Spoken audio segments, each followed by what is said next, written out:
eu gostaria de compartilhar com os irmãos sobre provocando um avivamento. Irmãos, quando eu ali estava buscando ao Senhor no meu cantinho, algo da parte de Deus queimou no meu coração, que está no livro de Amós, capítulo 2, versículo 11, que diz assim: dentre os vossos filhos suscitarei profetas, e dentre os vossos jovens nazireus. Não é isto assim, filhos de Israel? Diz o Senhor.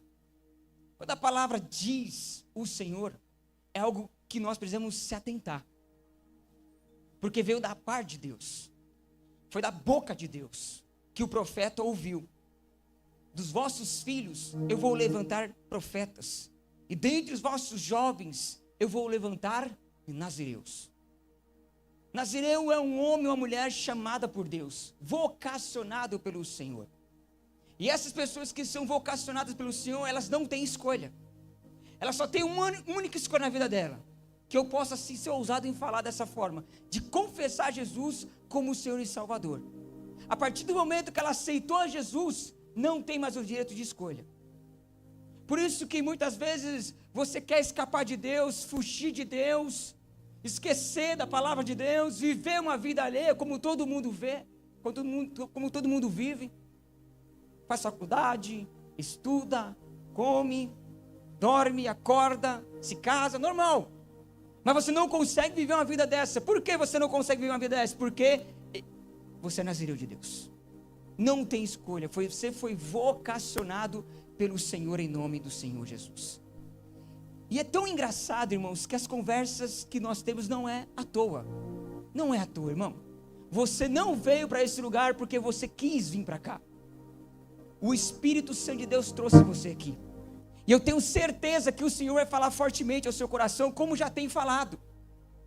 Só que muitas vezes a gente fica meio que aquele negócio, será? Fica na dúvida, fica na incredulidade, fica com um passo atrás ainda. Mas eu quero, como profeta de Deus para a tua vida, afirmar que foi o Senhor que te escolheu, foi o Senhor que te chamou, e o Senhor está te tirando de trás das malhadas e falando ao seu coração: você é um nazireu.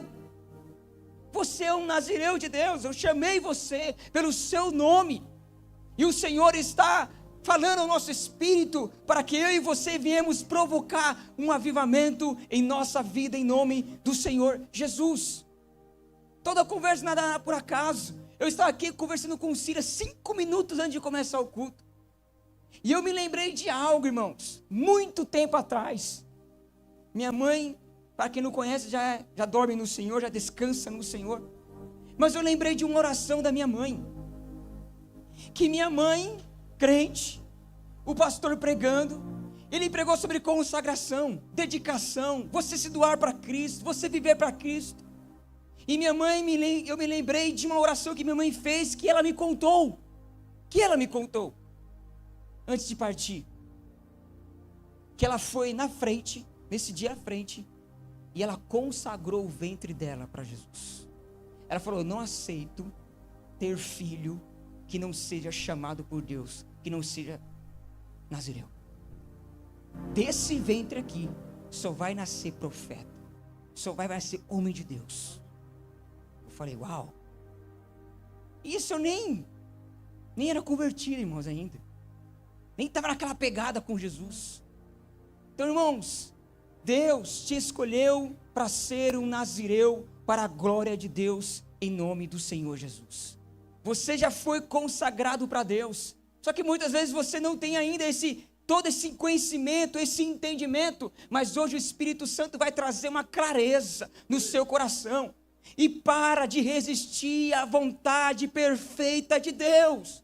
Tem pessoas que estão resistindo à vontade perfeita do Senhor, dando muitas e muitas desculpas, como todos os profetas dão desculpas, mas isso não adianta nada, porque desde o ventre de sua mãe, o Senhor já te selou, te marcou, te escolheu para ser um nazireu em nome do Senhor Jesus. Ou seja, então, o que eu e você vamos viver uma vida alheia, uma vida aquém, uma vida qualquer, uma vida mediana, uma vida qualquer comum? Não, Deus não nos chamou para viver uma vida comum. Quem serve a Deus não pode viver mais uma vida comum. Você está estragado para viver uma vida comum. Você está pensando que você vai o quê? Só vai casar, ter filho, ter um bom emprego, fazer uma faculdade. Só isso você está pensando? Deus tem muito mais além daquilo que você pensa, do que você sonha, do que você imagina. Só que para isso, irmãos, nós temos que estar conectados com o Senhor. Há uma santa conexão neste lugar em nome do Senhor Jesus. Como Jacó ele dormiu fugindo do seu irmão. Ele dormiu numa pedra. Mas ao acordar ele teve uma visão. Qual foi a visão que ele teve? De uma escada que ligava o céu com a terra. E ele via anjos subindo e descendo. Ou seja, havia uma santa conexão naquele exato momento. Hoje, irmão, você precisa entender que é uma conexão. Porque da parte do Pai já está tudo feito. Jesus na cruz do Calvário ele disse: já está tudo consumado. Só não está feito aqui ainda. Não está feito no seu coração. Não está feito aqui na nossa alma. Não tem ainda o discernimento. Ainda não tem o tipo de revelação ainda. Mas hoje o Senhor te trouxe nesse lugar. Não é mais um culto de jovens. Você não está aqui porque você faz parte de uma rede. Você não está aqui porque você faz parte de uma igreja. Você não está aqui porque você é líder. Não, não, não. O Senhor te trouxe nesse lugar para falar pontualmente ao seu coração e te dar clareza, visão, convicção daquilo que Ele tem para a tua vida. É isso que o Senhor está fazendo. Você pensa que caiu de balão aqui, de gaiato, como diz minha mãe. Vou falar minha mãe, quer dizer. Não, filho. Foi o Espírito Santo que te convenceu. A gente é tão ruim, não consegue nem levantar da cama às vezes. Foi o Senhor que te trouxe você para cá. Foi o Espírito Santo que tocou o seu coração para estar nesse lugar em nome de Jesus. Por isso, irmãos, nós não podemos mas aceitar viver uma vida mediana. Precisamos em nós mesmos provocar um santo avivamento em nosso coração para a glória de Deus. Abacuque capítulo 3 versículo 2 nos ensina que ele fala: Senhor, no meio dos anos aviva a sua obra e faz notória, Senhor, faz notória. Porque ele fala no meio dos anos? Porque no início tudo é primavera, tudo é maravilhoso, tudo é gostoso, tudo é prazeroso. Mas o que acontece é no meio do caminho. No meio do caminho começa a vir os obstáculos. No meio do caminho começa a vir os intempéries. No meio do caminho começa a vir as dificuldades. No meio do caminho começa a vir as crises. É no meio do caminho. Irmão, quando nós começamos já apaixonados, sedentos. Por isso que a palavra do Senhor, que nos últimos dias o amor de muitas pessoas vai se esfriar. Ou seja, nós vamos começar a servir ao Senhor como fossem máquinas, robôs. Estamos aqui somente por estar. Mas, irmãos, a casa de Deus, a obra do Senhor, a pessoa de Cristo não são comum, é sagrado. O que nós mais erramos é tratar aquilo que é sagrado como se fosse algo comum. Não é comum cultuar a Deus. Não é comum liderar a célula. Não é comum carregar a presença e a glória do Senhor. Não é comum, isso é sagrado. E nós não podemos lidar com aquilo que é sagrado de uma forma comum. Por quê? Porque nós se acostumamos em pregar a palavra. E na verdade nesse costume transformamos mais o altar num palanque. Mas não é, filho. Aqui tem fogo, tem presença de Deus, tem vida de Deus. É a casa do Deus Altíssimo. Temos que temer, filho, ao cultuar e a louvar e a bendizer o nome do Senhor Jesus Cristo, filho. Por isso, filho, que você precisa nesta noite decidir em seu coração provocar um avivamento e parar de querer estar na igreja e ser a igreja do Deus vivo nessa terra. É isso que precisamos. Irmãos, é uma loucura. Perguntei para um irmão de outra pessoa. Falei, eu estou sentindo falta desse irmão. O que aconteceu com esse irmão? Ah, ele saiu, pastor. Ah, glória a Deus, mas ele está cultuando, está em outra igreja. Pelo menos não importa. É, pastor, ele está em outra igreja. Eu falei, glória a Deus, que benção. Eu falei, mas por que saiu? É porque eu quero saber por que saiu, né? A gente precisa melhorar sempre. De se transformar de glória em glória. Ele saiu por causa que ele sabe que o irmão, há 20 ou 30 anos atrás, fez besteira na vida. Falei, peraí, ele saiu porque 20 ou 30 anos atrás, o irmão fez besteira na vida, e ele saiu porque ele descobriu que o irmão fez besteira na vida 30 anos atrás, e isso é muito para mim. Não é muito para mim. Eu falei, não é possível não, gente, é muito para mim, é muito. Só que eu comecei a entender porque, infelizmente, as circunstâncias do mundo vão começar a entrar na cabeça de muito crente. Eu só entendi porque, mano, é bebê reborn, é mulher reborn, uns bagulho doido, gente. Eu falei, não, eu compreendo um pouquinho por causa dessas coisas, irmão. Olha só a ideia. Não teria uma desculpa melhor, não. Você está entendendo o que está acontecendo com a igreja? Ou conosco, muitas vezes? É falta de ser uma pessoa avivada.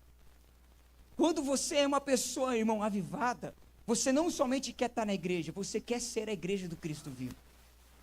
Quando você é uma pessoa avivada, você não enxerga erro, falhas, você enxerga soluções. Você é uma solução. Então, muitas das vezes, irmãos, nós estamos tão, às vezes, apagados, tão frios, que só vemos problemas, dificuldades e não alcançamos a fé. Não atingimos a fé. Ou seja, precisamos ser homens e mulheres avivados. Avivados. E isso, irmãos, não depende do Senhor. Não. Tudo agora vai depender de nós. Como assim, pastor? De nós, porque da parte de Deus já está tudo feito, tudo prontinho, tudo bonitinho. Agora a gente tem que fazer o quê? Acessar.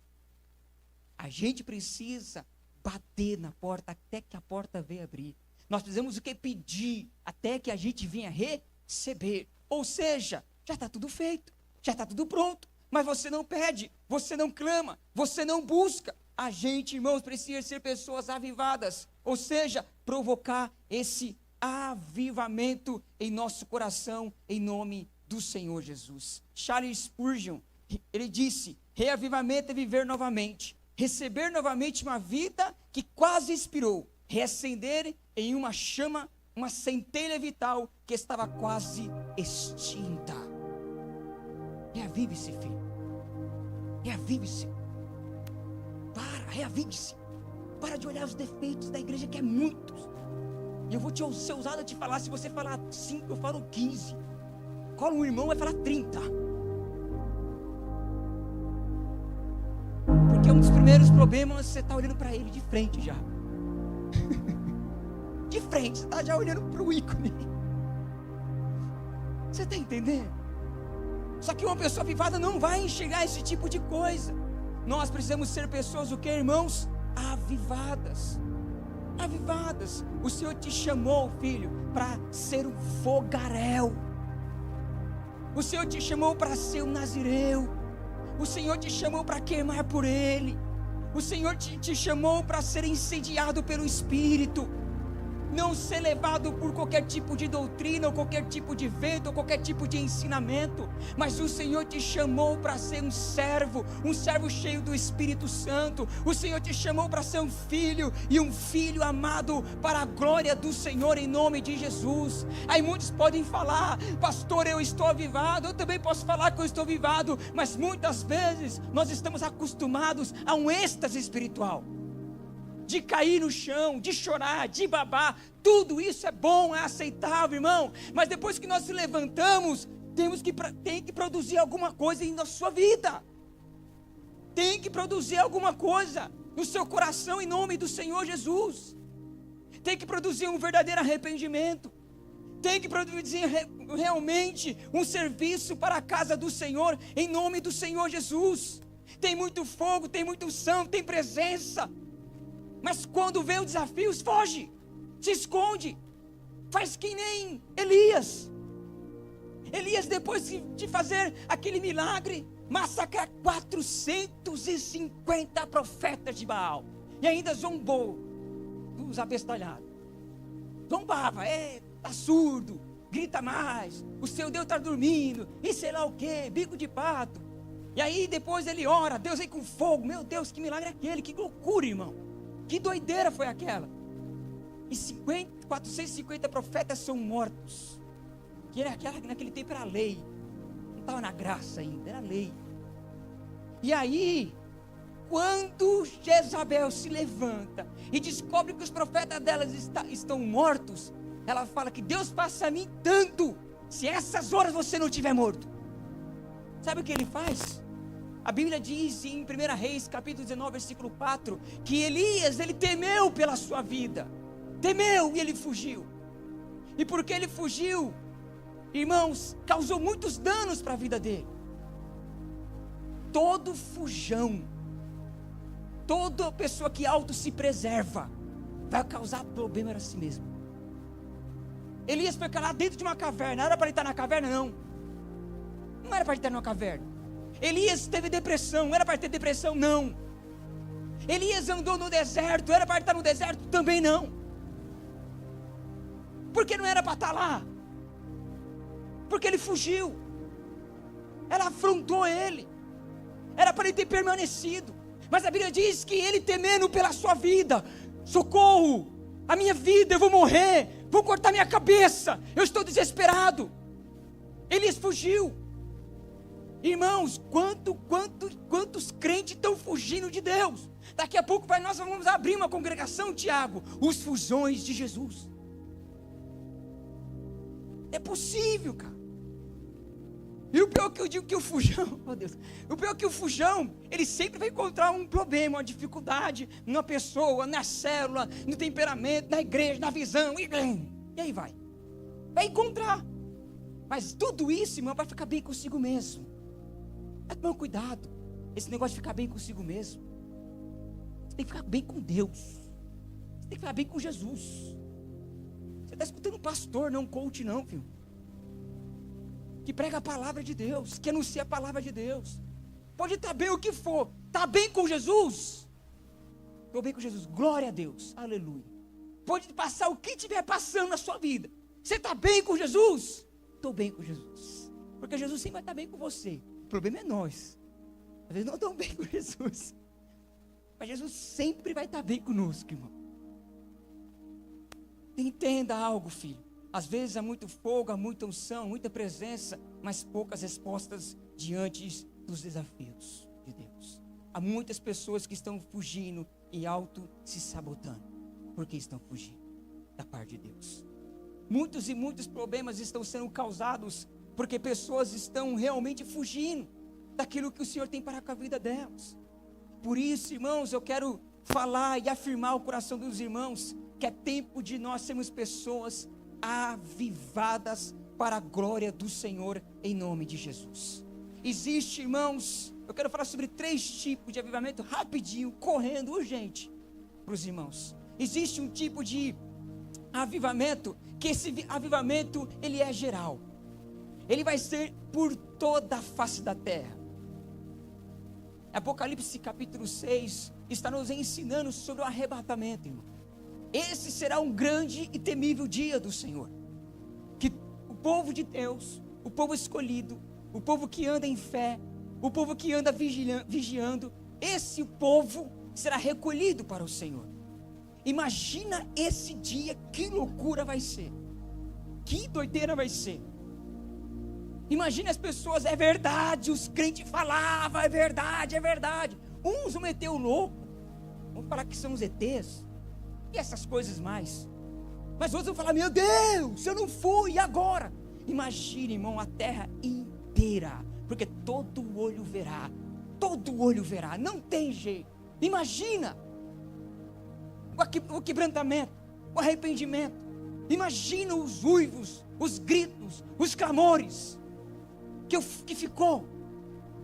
Só imagina, porque você não vai ver, porque você vai com Jesus, aleluia. É com Jesus. O menino já levantou a moneda, eu vou.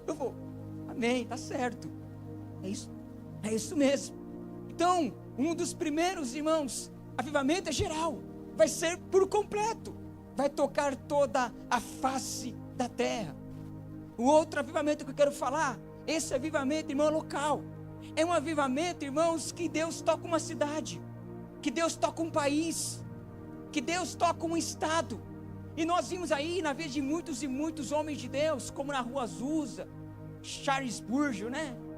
Todos esses homens que foram tão tremendamente tocados por Deus, e foram avivalistas, foram incendiados por Deus, foram chamados pelo Senhor, aqueceram o seu coração.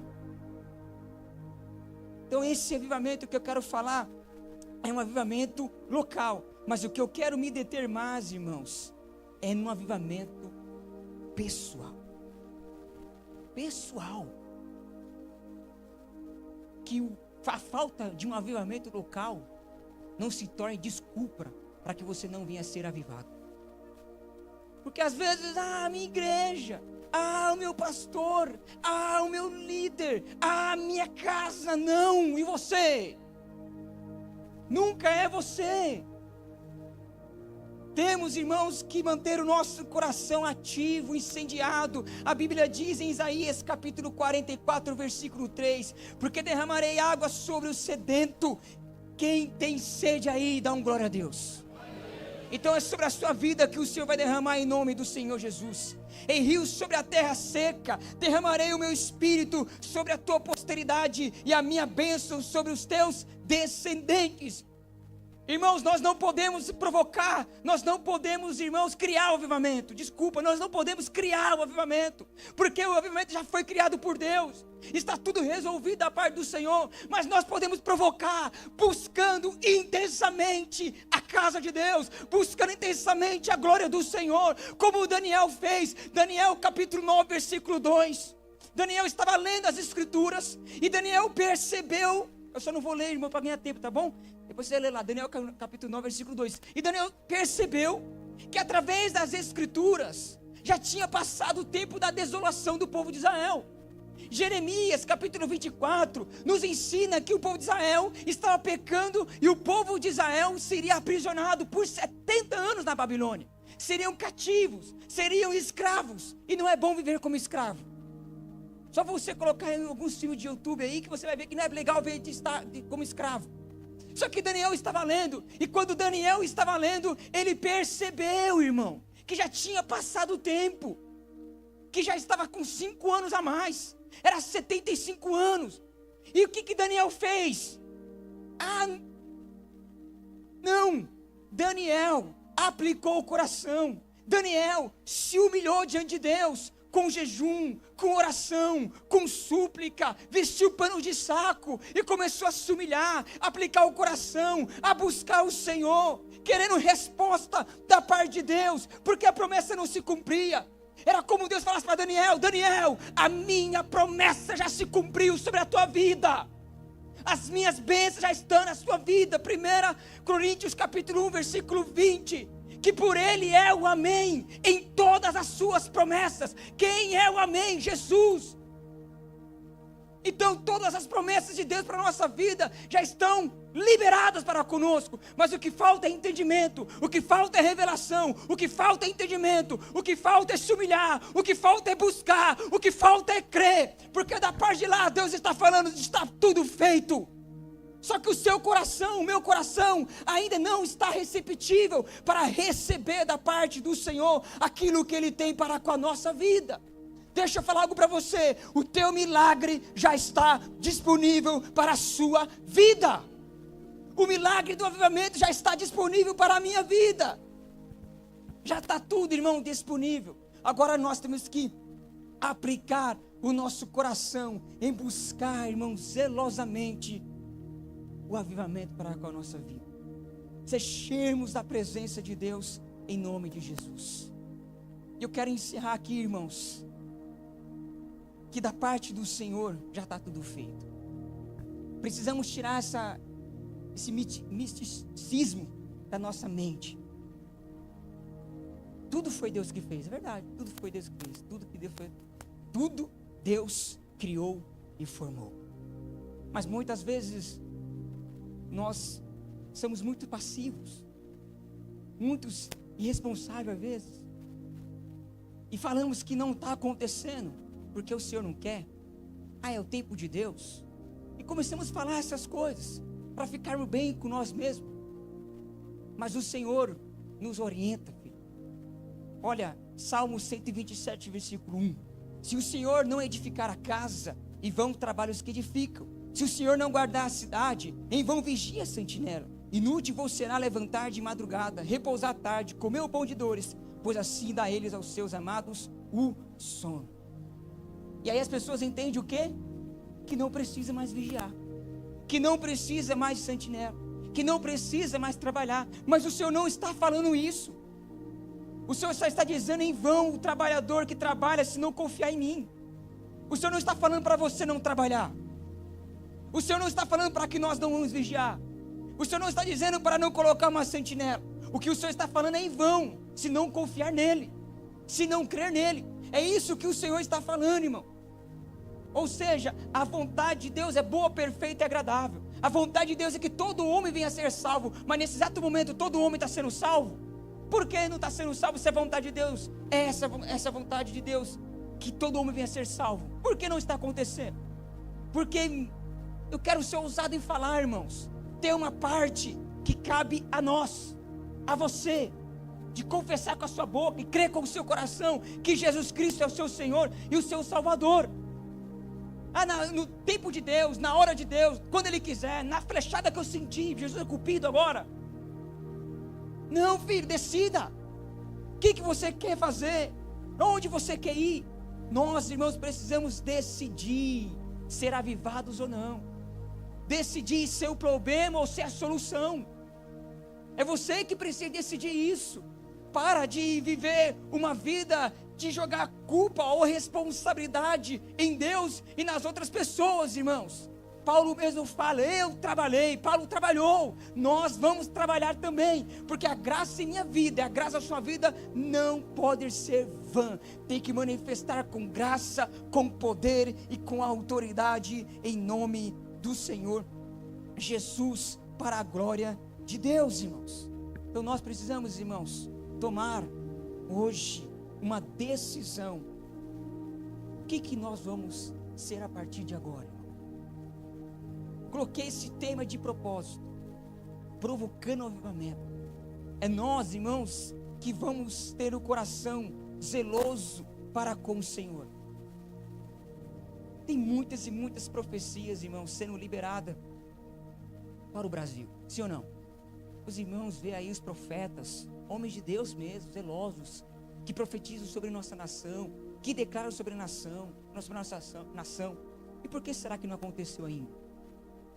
Será porque não é tempo de Deus? Porque não é hora? Porque não é momento? Não é isso não. O que falta nós, irmãos, bater no peito, chamar a responsabilidade. Isso é verdade. Pastor, olha os profetas. Podiam até fugir de Deus, mas muitas vezes eles se lançavam para o cumprimento do propósito, se lançavam, não tinham medo, morriam em coliseus, morriam atravessados, eram esquartejados, era assim que eles viviam. E olha o que aconteceu, um grande avivamento, que tocou aquela nação, que tocou aqueles países, porque esses homens chamaram a responsabilidade, não temeram pela sua própria vida. Mas muitos de nós, irmãos, estamos fazendo o quê? Se autopreservando como Elias fez. Queremos viver uma vida romântica com Jesus, romantizando as coisas com Jesus, dançando com Jesus, pegando os cabelos de Jesus. Que doideira!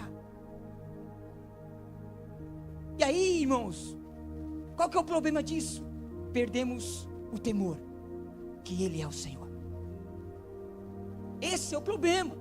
Mas Jesus, irmãos, é o nosso Senhor. E as palavras e as profecias que o Senhor tem falado a respeito do Brasil, a respeito da sua vida, vão acontecer para a glória de Deus.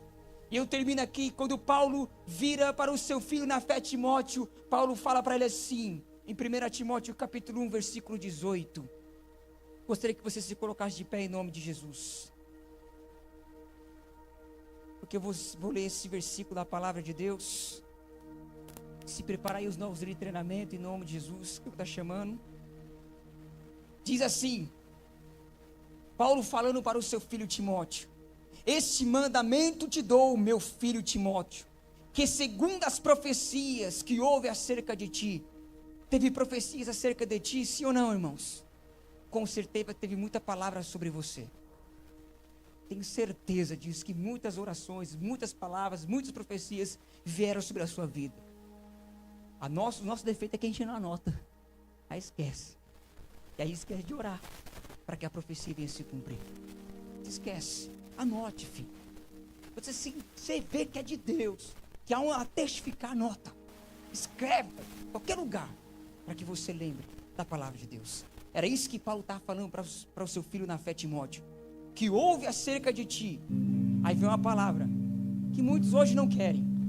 Milites por elas boa milícia. Ou seja, lute, combata, seja homem, seja fiel, seja leal, seja firme, conservando a fé e a boa consciência, a qual alguns, rejeitando, fizeram naufrágio da fé. Paulo estava falando para o seu filho Timóteo. Timóteo, não é para desistir, é para continuar combatendo, Timóteo. Vão te perseguir, vão falar mal da sua família, vão falar mal de você, vão falar mal que você é muito novo, vão falar que você não tem conhecimento suficiente, vão te falar um monte de coisa, Timóteo, mas você milita, você continua combatendo, você continua guerreando, você continua buscando avivamento, você continua buscando o dom que foi imposto a você através da imposição de mãos. Você continua sendo avivado, você continua sendo cheio do Espírito, você continua marchando e sendo guiado pela graça de Deus, você continua encabeçando, você continua liderando. Vão se levantar muitos, Timóteo, mas você continua militando o bom combate da fé. Era isso que Paulo, o seu pai na fé, estava falando para Timóteo, irmão. E o que eu falo para hoje, para conosco, irmãos: continue combatendo o bom combate da fé. Não vacile, filho, porque tem muita coisa boa para acontecer na sua vida, em nome do Senhor Jesus.